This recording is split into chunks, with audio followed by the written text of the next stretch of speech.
they were able to get a $50,000 price reduction on their offer just from that non-conforming septic.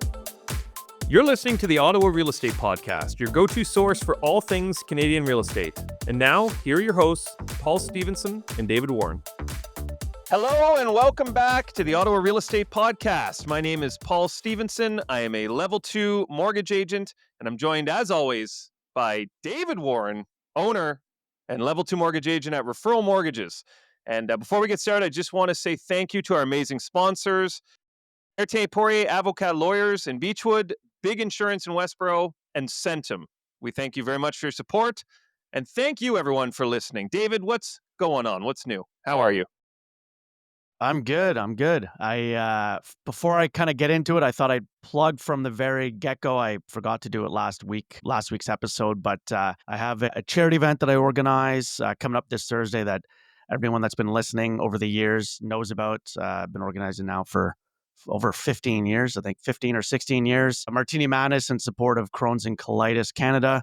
It is being held at Lago Dow's Lake this Thursday at 6 p.m. Tickets can be purchased at martinimadness.ca, with all proceeds going to help find a cure. It's unlimited martini samplings, food station, DJ, live artists, art show, live and silent auction. We've got a few of the Sens players coming out, and about 350, 400 people that attend as well. So it's a great event, a lot of fun for those of you that have come before. I know that you always come back and always support.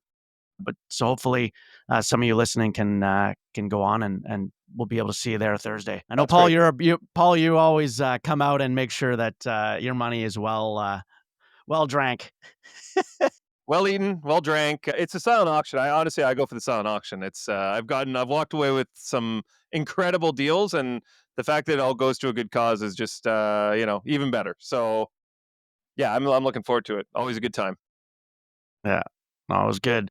As we talked about a few weeks ago, we said we were bringing in some heavy hitters, some great guests, and we have one today actually with us. We'd like to bring in now Paul Czan. He's a broker, a real estate broker here in Ottawa, and the current president of the Ottawa Real Estate Board. Paul, welcome to the show, and tell us a bit about yourself. Thanks for having me, guys. Happy to be here.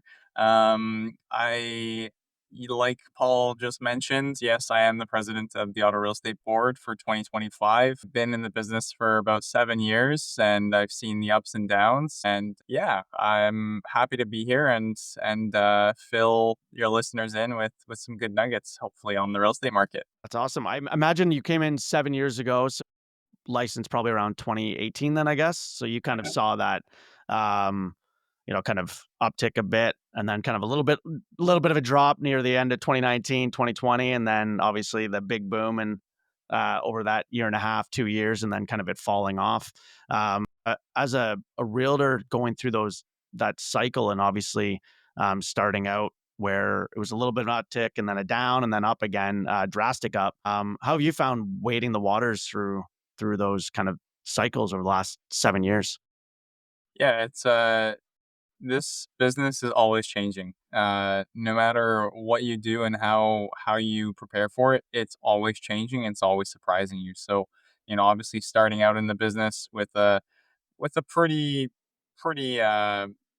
healthy market, and it continuing and only ramping up, and with COVID, bidding wars and whatnot, we sort of saw, I would say, the most active real estate market in history, right? And then only to be followed by probably some of the worst years in real estate for 2022 and 2023. So, lots of adjustment, lots of change. But you truly, if you weather the storm, you can really adapt and become a resilient business person in any type of marketplace. We're dealing with that too. Like we're constantly having that conversation, as I'm sure you are too, because it's funny. People ask Dave and I questions about like what conditions should we include and what price should we go in at, and I'm sure people are asking. I know they ask realtors as well, like what are the current interest rates, and like can we approve for this property? So it's like we're kind of both dealing with both sides, although we're not the experts. We try to stay in our lane as much as we can. But I mean, the current economic climate has created a lot of uncertainty. I would say the last year and a half has probably been the most challenging. The election has happened now, so at least that ball is out of the air. But there were so many balls in the air with inflation, leadership change, the tariffs, the trade wars, et cetera. So these conversations are becoming more complex. And actually, I'm doing a presentation tomorrow on the complex conversations that are happening in the mortgage industry. But with the current economic climate, interest rate uncertainty, affordability challenges, like what are the key trends you're seeing in the Ottawa housing market right now, and what should buyers and sellers be paying close attention to?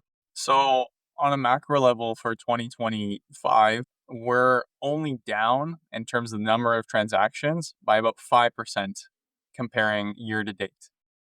January to May of 2024 compared to January to May of 2025, we're only down by about 5% in transaction level.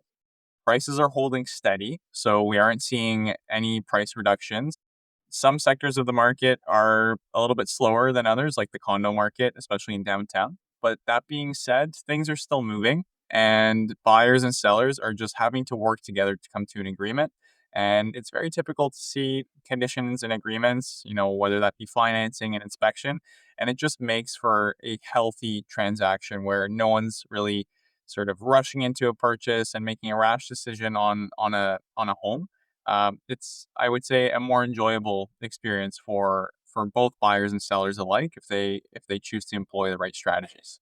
Yeah, I was saying this to Dave yesterday, and I don't remember, Dave. I don't know if you responded to it, to be honest, but I at least said it to you that I've never seen as many people have conditions of inspection and then walk away after the inspection. Like typically, people do the inspection. There's a couple odds and ends that they need to do, but 4 times in the last 2 weeks, I've had clients get their offers accepted, do their inspection. I have the mortgage approval ready, and then due to the inspection, they decide to walk away from the property and keep shopping. So it seems like, I mean, we all lived through that kind of 2020 chaos where there was no conditions. I sold a home during that time, 11 offers, not a single condition on any one of them, which is absurd. So now seeing those conditions in there, it just shows how important they are, especially with the way things are going. But I think it also speaks to buyers right now that, they're not going to just accept, there's no need to settle basically on a property. You can wait for that nice property, the right property for you and your family, and there's not as much urgency right now. I think people are kind of they're kind of numb to the ebbs and flows of the market now, and they're willing to wait. Like there's not as much urgency I've found. Yeah, urgency is definitely lacking. People are just waiting for the perfect opportunity to come up. And in terms of people backing out after inspections, it happens. It doesn't happen super, super often. Maybe 1 in 20 transactions will see a buyer walk away from a deal, but that's really where the value of a realtor comes in. If a lot of these flaws that are known about the property are explained to the buyer in advance, then they probably wouldn't even go through the whole process of applying or putting in that offer for the property if they knew about them in advance. So having an experienced realtor who knows the different construction methods of different decades and just seeing different communities and different types of homes really, really helps that buyer more easily navigate the types of properties that they're even looking at. Paul, I did read that message. You're right. I did Yeah. not respond. Yeah. My apologies. I was It's okay. mid-meeting. Not Um, the first time. It goes both ways. I do, I haven't had people walking away from inspection lately, kind of probably in that same figure that Paul's quoting, Paul Czan, that is. But what I have been noticing is because of the lack of urgency needed and being able to include conditions of clients having that condition of sale of their property. So property tied up, but having that time lapse and they haven't been able to sell their property and walk away from that purchase, realizing that, their property wasn't the best it could have shown. And so it wasn't selling because, quickly because there is a lot inventory out there and buyers are hesitant to purchase something that needs a little bit of work or maybe a little bit of love and they're not, because there is so many different options. And so they've had to take it off the market, go back, and they've said to me, we're taking that list now of what we should do from the feedback from those showings. We're doing the work, and then we're going to go back out to find another property and then list our place. So, I think to your point, Paul, of kind of the properties that are showing well are selling. On the flip side, the people that are trying to sell that it doesn't show the best, they're realizing that that's the case, and I feel are having to take it off. At least at least the buyers that I've been speaking Yeah. to, that unfortunately those transactions haven't been canceled. Yeah, and in terms of inventory, like right now, we're currently sitting at 3.7 months of inventory. And just so listeners understand, when we're in a seller's market, it favors the seller. And that usually happens when we're in between 1 to 3 months of inventory. 3 to 6 months, we are in a balanced market, and 6 to 9 months, we're in a buyer's market. So buyers are in full control of the market. In the current marketplace, we're in more of a balanced market, but the inventory that is out there, some of it's overpriced, some of it doesn't present very well. So the inventory definitely is up, and days on market are up, but the good availability of decent properties is just not as high as many buyers would desire. So the urgency is definitely on the lower side. The 3.6 months of inventory from April, I would imagine that's the figure for April. Is that down almost a full month then to March? Because I thought, No, were we not mid fours or in the fours in March? I don't think so. I think it is slightly down, but it's not a huge decrease. I wanted to just quickly touch on talking about the inspections again, just backtracking, because I had two times this week. One, and actually talking about the selling too. Definitely more common now for people to have that kind of right of first refusal where they include in their offer that they need to sell their property. I had a client tell me yesterday that their bank refused to give them a pre-approval until they sold their home, which I thought was hilarious. Because how are you supposed to, like, yeah, list your house, make sure it's sold, and then we'll give you a pre-approval? Like, excuse me. So anyways, that was funny. But then with regards to a client recently, they did their inspection. There was issues with the septic where it was non-conforming. So basically they said like it's not up to today's current, standards. However, still functional, doesn't necessarily need to be replaced, but here's what the replacement cost would be. And they went back to the sellers of the property and said, listen, here's what we found. There was some other stuff with like the wet certificate and so on, but they were able to get a $50,000 price reduction on their offer just from that non-conforming septic. Now, I know that's not common, but that's to your point, Paul. Like if you have someone who can help you navigate through those inspection reports, every time, the inspector's job is to find as many issues as they can possibly find. You're never going to have an inspector go through and be like, this house is perfect. Like even on a new build, there's going to be something every single time. So you have to understand, as you said, like someone who understands the building code or what the expectation is, so that when you have those things that are quick fixes, maybe, it's a $200 fix, not the septic, but in other cases, you don't need to walk away from that property. You might just have to fix it before buying, or have the sellers amend that prior to closing, or what have you, right? Like there's lots of options out there. So how do you help kind of navigate that? If you have something come up, like what's that conversation like with the clients, and how do you, educate them, I guess, without scaring them off? Yeah, well, first things first, you have to really set the tone for the type of property that the client's interested in. If they're looking at a house that's built in the 1960s, the possibilities of it having asbestos, the possibilities of it having aluminum wiring, and different foundation structures, et cetera, are common. Like the 1960s, 70s, there's a transition in the building world and on how things were constructed.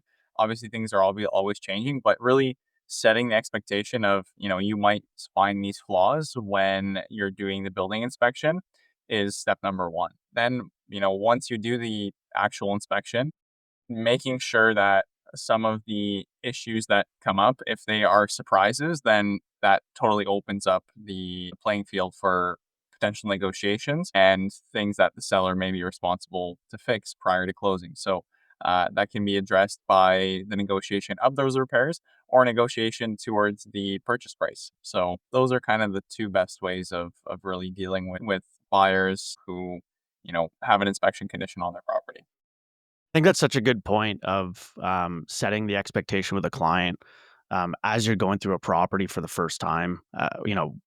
For a realtor, knowing the area, knowing the type of property, and kind of speaks to the reason why people should be working with experienced realtors that focus on it. Because to your point, if somebody's buying, like I'll just say, I live downtown.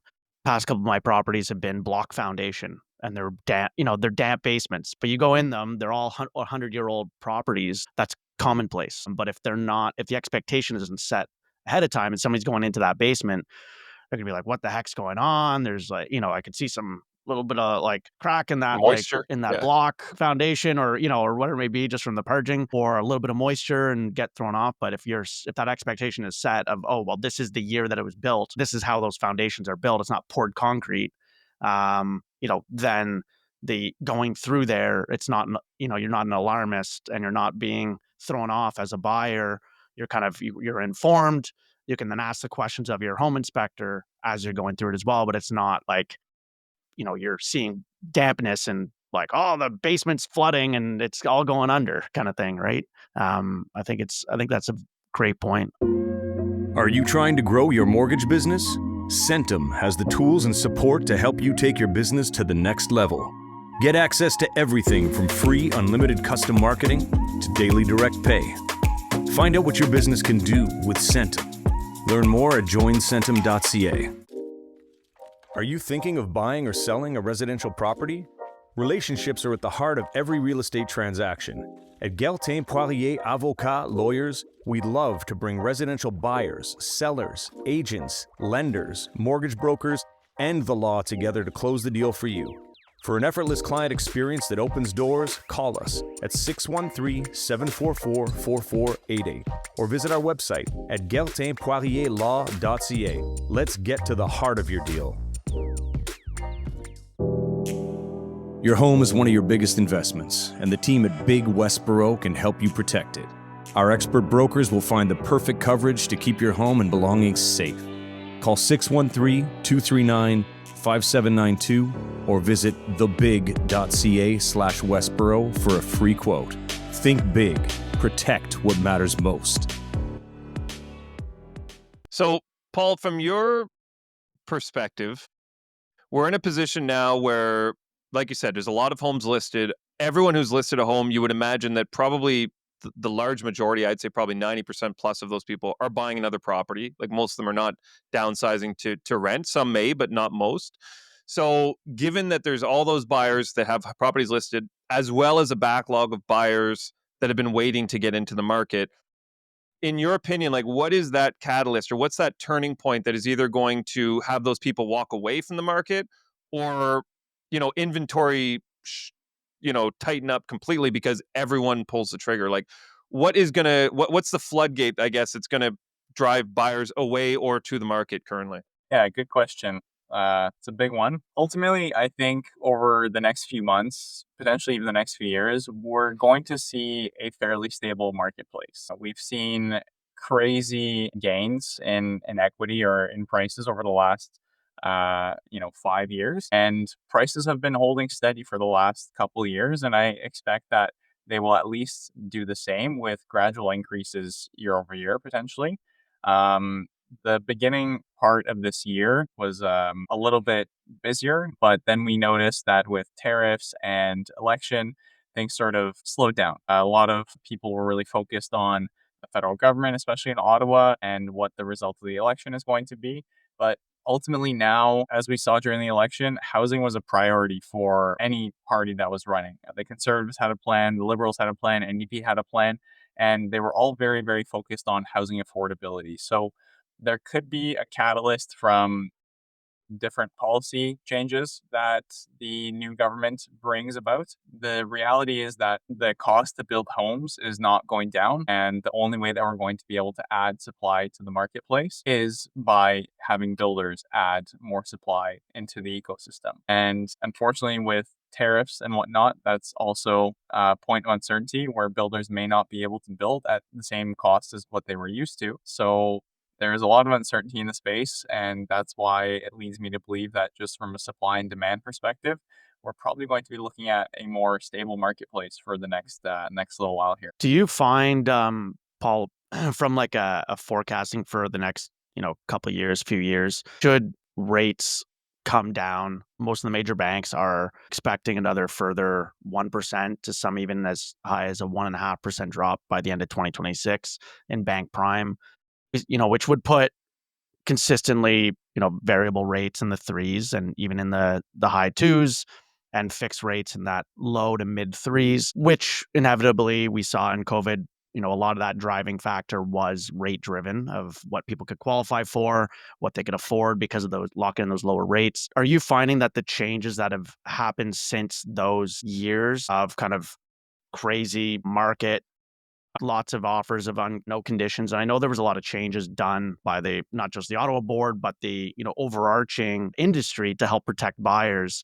Do you think that there's any sort of, I guess, kind of levers or stop, kind of policies that might protect buyers or protect the market from kind of, if it does go to high twos again in a year and a half or 2 years for rates, that has that driving factor or driving force for sales that Yeah. could kind of help to stabilize it a bit? Do you know what I mean? Yeah, I think interest rates definitely are a bit of a catalyst in some respect, but I think if we're going to be seeing interest rate decreases now, I think they're going to be reactionary to the economic environment that we're going to find ourselves in, right? Like we've been hearing, there's a looming recession around the corner, a looming recession, right? So, um, we might see the decreases in the rates, but they're only going to be there in order to further stimulate the economy and further stimulate the growth, right? So they're going to be more reactionary. And I think that we're just going to be seeing a more balancing of the marketplace over the next little while. And with immigration numbers projected to be sort of status quo, the housing supply will hopefully somewhat improve or at least stay status quo in order for prices to sort of stabilize over the next little while. Yeah, because I know, um, I don't know if many people are implementing them, but I know like there was those rule changes for instead of blind offers or blind bids, kind of having it Mhm. more transparent in that regard. I don't know if there's any cases or situations where that's actually happened of that kind of transparent offering, Yeah. things like that, which were brought in to kind of protect the buyers, so to speak. So you weren't getting those people K over the second highest bid. Yeah. Um, have you found that that's been enacted or anyone using that, where the market just hasn't been at a I do situation think yet? that the open offer bidding, if the market becomes more robust again and we're seeing multiple offers on every property, that may become more common practice to open it up. But ultimately, what we've been noticing or we've noticed in the past is that some properties do better in a closed bidding system. Some properties do better in an open bidding system. It really just depends on who the buyer is at that point. And the argument that it is better for the consumer to have the open bidding is fair, but statistically it has also shown that the price of the property will end up being higher because those buyers will just continue battling with one another until the end. So I wouldn't be surprised if we see the open bidding come back. In terms of people doing it right now, the market conditions are not there for it.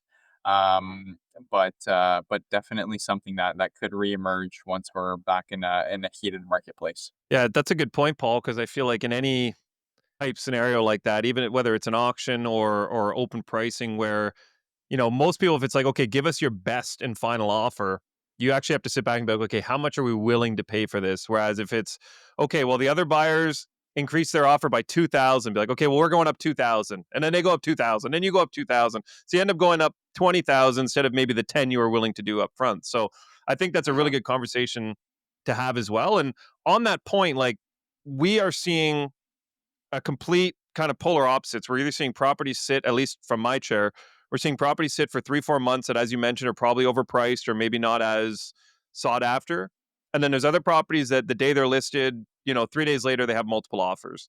So in those multiple offer situations, like how are you guiding clients through that? And what is your kind of suggestion when putting in their kind of best and final offer? Yeah, so I mean, myself being a lot on the listing side, many of our listings are moving pretty quick. The average days on market being, I believe, just over 2 weeks. That's fairly typical for Ottawa right now. But if a property in the current market is priced well, it shows well, and is just ranked as like the top one or two in terms of value for that neighborhood, it's moving quickly. So, not cutting any corners on preparation, whether that be handyman work or staging or, boosted marketing campaign. Not cutting corners on that right now is super, super important for the seller. And in terms of buyers, if they do find themselves in a bidding war right now, it's actually not that uncommon because, like I was saying before, there is more inventory, but there is a lack of good quality inventory. all of those savvy buyers are waiting patiently for that perfect property to come about that's turnkey, that, maybe has a swimming pool and sort of checks 9 out of 10 boxes for them, and they're not making any concessions, and they're all going for that same one property. So as a buyer, if you are in a bidding war, obviously having an experienced agent who's been through tons of bidding wars is going to put you in a better position. And if you're also able to make a concession where you have to put a little bit more sweat equity and labor into the property, that may be a good strategy for you to save tens of thousands of dollars on your next purchase. Paul, is there specific, when you talk about the properties that are well priced, well listed, show well, um, are there what pockets within the city are you finding are extremely competitive because maybe a lack of inventory or high demand? And then the flip side, areas within the city that listeners or buyers, we do have a lot of first-time home buyers and people looking that do listen to the show that they might want to put eyes on a certain area that maybe there is more inventory that they can choose from that they might be able to find kind of that better, quote unquote deal, if you will. Yeah, I would say right now we're seeing a huge influx of buyers in the core of the city looking for a detached home under 1.2, 1.3 million. Those homes are, especially if they're turnkey with no renovations required, those homes are going very, very quick and often in multiple offers. It's very rare to find one that is not in multiple offers, and some of them even have offer dates set. So that's been a very hot market for first time home buyers right now. A good opportunity to get into the marketplace is stacked townhouse condos in the suburbs. They often are, sitting on the market and just waiting for that buyer to come around. And as a first time buyer, you may not have the budget to purchase a freehold townhome that goes for 650 or 700 right now.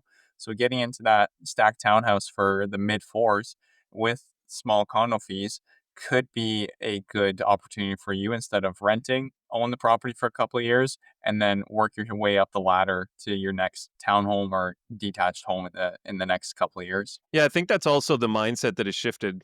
I know we've talked about this before, but it seems now people getting into the market, the younger kind of first time home buyers, they want to find that forever home from the jump. Like they're looking for that 750, $800,000 home up front, and they're competing against people that can go up to $1 million. So it's almost like they're in different spheres as far as what they're looking for and what they're willing to pay for that. They're looking at a property at 799, wanting to get it for 750. Whereas, as you said, maybe the more savvy or experienced buyers and agents see it at 799, knowing it's going to go for probably 850, and they're willing to kind of negotiate, right? So we're seeing that as well, that contrast. But I think it's a very good suggestion. Like if you're a first time buyer, there's absolutely nothing wrong with getting into an actual starter home today in that, 4 to 500,000 range, build a bit of that equity, pay down the principal, and then in 5 years reassess. And if you want to get into that single family, at least you're in the market, you have that equity built, and you can kind of pivot. Yeah, I think that's just the reality of today's Canadian real estate landscape. Like you have to start with something, sub 500 or sub 600 as a first time buyer, unless you're getting, a very healthy down payment from the help of parents or family. You're kind of in that price bracket to start. Like I bought my first place. It was a condo. I lived there for about 5 years, and just last year I bought my first actual freehold property. So it takes time, and the sooner that you make that move, and the sooner that you get off the renting train, the sooner you're going to be getting into sort of that dream home or closer to that dream home. So it definitely is a step. You need to treat real estate as a stepping stone, and you can't expect to be in that dream home from the get go. I would echo what Paul said, Stevenson, of first time home buyers, ones I speak to all the time, that they want that instant gratification of the perfect home. I think it's our digital age of just wanting that immediate satisfaction, but not willing to kind of work that way up. But it is certainly how people maintain. I talk about all the time with clients and with individuals, like stay within your budget. You might be, you're renting at a certain point. There's other costs that come along with home ownership that might be over and above what you're paying for rent, which is going to eat into your discretionary spending that you're used to. Other life events come up. So it's so often, we were talking about last week, is so often we pre-approve somebody and they come back with an offer that's higher than what their max qualifying even is, and you're like, what the hell is going on? But it's because they don't want to do the work, or they don't want to look to a purchase plus improvements program or anything like that, and they are really kind of stretched at as opposed to starting with that starter home, getting used to home ownership as well, being well within their budget, getting used to it, and kind of climbing that housing ladder, if you will, without being like house broke right out of the gate, and not being able to weather any storm as they kind of continue on their life path. Yeah, and a lot of people do that. They buy at their maximum, and then they need new eaves troughs, and they're like, "Oh shoot, we just put everything into our down payment. Now what do we do?" Yeah. So having that buffer and buying within your means is obviously very important. I've told this story before, but my first home I bought in 2011 was $212,000, and I sold it 7 years later for $217,000. And I still had enough just in that little bit of equity and the principal pay down, which rates were I think around in the mid threes at that time. So I was able to pay down the principal, but over that 7 years, I think I'd built up 40,000 in equity and was able to use that to get a down payment on a semi. And then I lived in a semi for a few years, did some renos, sold that, finally got into a freehold. Another 3-4 years after that. So it is like they're stepping stones, as you said, Paul. As a perfect analogy is like if you want to get into the real estate world and you want to get into home ownership, like start with a smaller stone and then work your way out to your perfect house. It doesn't have to be that turnkey solution from the get-go. You can build, and as you said, Dave, get used to the home ownership, get used to those unexpected costs that are going to come up. And that's also a benefit of a condo, is that your condo fees do cover a lot of those exterior, the snow removal, exterior walls or windows or what have you. So there are things that can benefit you by having that kind of safety net there, No, I and kind of before we end off, because I could see we're beyond the 30-minute mark already. That last listener from last week will be surprised that we're not cutting it so short. Um, from your position on the board, as president of the board, are you seeing this year, kind of just from the numbers? I'm curious, just because the transaction volume is down this year. Are you seeing there being an attrition of licensed realtors within Ottawa or within the board that are being affected by the lack of transactional volume, therefore kind of giving up their licenses at all? I'm just curious. I know we just went through a licensing period end of March, and on my side, owning a brokerage, I kind of see it of like who's, you kind of those that aren't doing much, kind of, what, I'm not going to spend the money to relicense. So I'm just curious, kind of as an aside before we wrap up, just kind of if you're seeing that at all. Yeah, I mean, in terms of transaction volume for 2025, I mean, we're only down by about 5% compared to 2024. 2024 also wasn't a great year. It was more of a recovery year from post-COVID real estate market. Yeah, in terms of real estate practitioners, we're holding steady at close to our 4,000 realtor members. I mean, there was also a lot of new members who came in. Maybe some individuals who are closer to retirement are leaving the business, but there's a healthy sort of attrition rate within the business where people join and leave after 20 years. Some people find out pretty quickly after 1 year that the business is just not for them. But overall, our numbers are staying pretty steady, and a lot of the top agents are still in it and doing really, really good things. You said you're around 4,000 members within the Ottawa board. That's right. So within what constitutes the Ottawa board? Is it just Ottawa proper? Does it expand to Alton Place and the Valley, or kind of what's the perimeter? Because I know it now, like so the geographic perimeter is pretty much on the west side towards Carleton Place, northwest side Arnprior, all the way out east to Rockland, and all the way down south up until sort of Kentville. So that's our geographic area, but we work very closely with our surrounding boards as well. And we used to share an MLS service with those surrounding boards for many years, and now we're on an MLS system that the whole province is sort of almost working towards getting on. So I hate getting used to the new feature sheets and the new board or the new MLS. Doesn't give nearly the information. It's not as quick to read the. It does give the square footage sheets to find the info I need. Pardon? It does give the square footage. So I appreciate that. Yeah. Should we slide into mood boosts? What do you think? Do it. All right. So, Paul, we always end the show with 3 mood boosts, 3 to 5. Just lift everyone's mood, going into Wednesday. Yeah. So, number 1, how do trees access the internet? They log in. Mm-hmm. Yes. Mm-hmm. Number 2, I lost an electron. You really have to keep an eye on them. Wow. My God. The old ion joke. And number 3, want to hear a joke about a stone? Never mind. I'll just skip that one. Okay. I didn't mind those ones. Paul, half of the enjoyment of this is just watching Dave's embarrassment and disappointment as I read them out. That's honestly like half the battle here. These are like the Dave's biggest face. bad jokes I've heard in a while.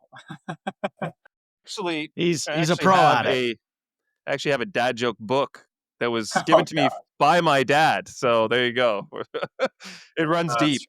Thank you, everyone, for listening. Thank you so much, Paul, for being here. You gave us some really good insights, and we really appreciate you taking the time out to educate us and give us some further insights into the market.